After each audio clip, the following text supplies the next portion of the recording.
কিছু বলবে? জি। তুমি পারবে কিনা সেটা বলো। জি তো কোনো উত্তর হলো না। আমি তোমার উত্তরের অপেক্ষায় আছি।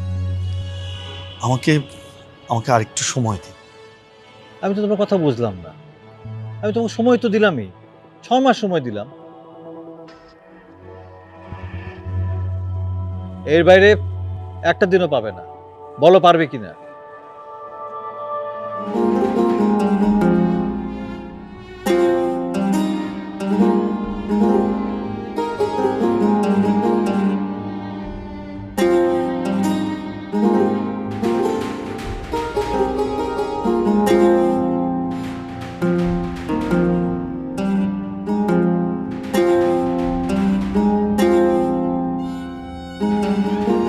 তুমি কি সত্যি সত্যি প্রীতিকে ভালোবাসো? আহ, জি। কি করে বুঝবো? তা তো বলতে পারবো না, তবে ওকে আমি ভালোবাসি।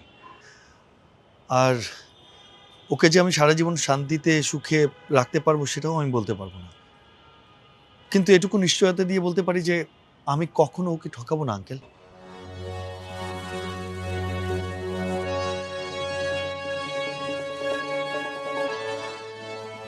তুমি কি বলতে চাও? মানে তুমি সত্যি প্রীতিকে বিয়ে করতে চাও? জি চাই, কিন্তু মানে এখনই না। আমি চাই যে নিজের পায়ে দাঁড়াতে। মানে আমি কখনো চাই না যে সংসার করতে গিয়ে সংসারের চাপে আমাদের ভালোবাসাটা নষ্ট হয়ে যায়। আমি প্রীতিকে কখনো কষ্ট দিতে পারবো না, আমি শুধু ওকে ভালোবাসতে পারবো। মানে তাহলে তোমাদের বিয়ের জন্য আমাদের কতদিন অপেক্ষা করতে হবে? এটা তো এটা তো কঠিন প্রশ্ন আঙ্কেল। কঠিন প্রশ্ন হলে তো বলতে হবে। তোমাদের ভালোবাসার জন্য আমরা মানে আমাদের পরিবার তো অনন্তকাল বসে থাকতে পারবো না। প্রীতির মার মুখের কথা তো শুনলেই। প্রীতির মা তো প্রীতির বিয়ের জন্য এক মুহূর্ত অপেক্ষা করতে রাজি না। তুমি একটা সময় না বললে আমি তো কাউকে মানাতে পারবো না। আঙ্কেল, আমাকে একটা বছর সময় দিন প্লিজ। ১ বছর না, তুমি ৬ মাস সময় পাবে।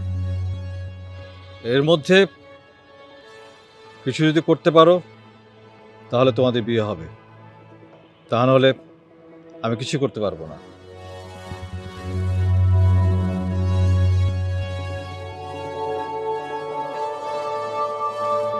কিছু বলবে? জি। তুমি পারবে কিনা সেটা বলো। জি তো কোনো উত্তর হলো না। আমি তোমার উত্তরের অপেক্ষায় আছি।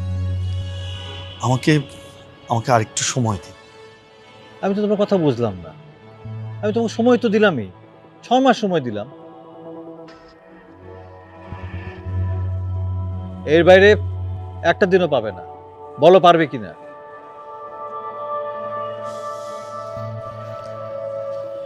জি পারবো। ঠিক আছে।